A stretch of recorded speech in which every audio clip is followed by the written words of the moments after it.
Around the SEC, brought to you by Precision Chemical and Equipment. Come check out our selection of Exmark, Yazoo Keys, and Dixon zero-turn radius mowers, located 1/2 mile south of Siegen on Airline Highway. The South Carolina Gamecocks. Saturday, when number 12 South Carolina opens against East Carolina, Steve Spurrier may not know who his quarterback's going to be. Well, at least not until Friday. He says either Steven Garcia or Connor Shaw will take the first snap. Says it doesn't matter who starts because both are going to play for a few possessions in the first half.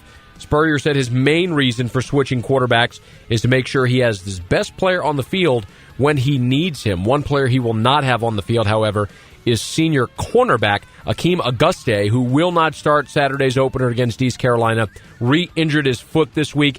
He's been bothered by an arch injury during preseason camp. Senior C.C. Whitlock is going to start opposite junior Stephon Gilmore Saturday. The Auburn Tigers. Auburn backup quarterback Clint Mosley said he's come out of a daze that affected him after Barrett Trotter was named the starter a couple of weeks ago. Quote, I was just kind of blank for 2 days. I wouldn't say upset or mad. I just couldn't think. I couldn't grasp anything. I had no emotion, end quote.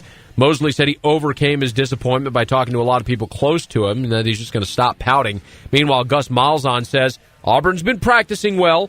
Freshman tailback Trey Mason earning high marks for his preseason work, but veterans Ontario McCaleb and Mike Dyer are, quote, definitely going to get their touches. The Florida Gators. Sophomore cornerback Cody Riggs was wearing a cast yesterday for a sprained thumb he suffered in practice doing blocking drills. Says he'll have it off to play Saturday against Florida Atlantic. He's eager to claim one of those starting roles. Also, told you about Jordan Reed taking his turn as a punt returner in practice. This is the third-year sophomore tight end, big guy. But he says he doesn't think he's going to get a chance to return punts in a game. Quote, they said I've got good hands, so when Rainey's trying to block a punt, I'd be back there. I've never done it in a game, but it's pretty exciting. Would be fun to see big Jordan Reed return a punt or two for the Gators this year. The Alabama Crimson Tide. Dante Hightower has continued to wear some protective wrap around that surgically repaired hand, although not expected to be a concern for Saturday's game. He missed just 1 day of practice. That was the day he underwent surgery. Also, starting left tackle Barrett Jones has had his right hand taped in recent practices as well, but he insists, quote, my hand is great. Trent Richardson returned to practice after an excused absence earlier this week to cope with the death in the family.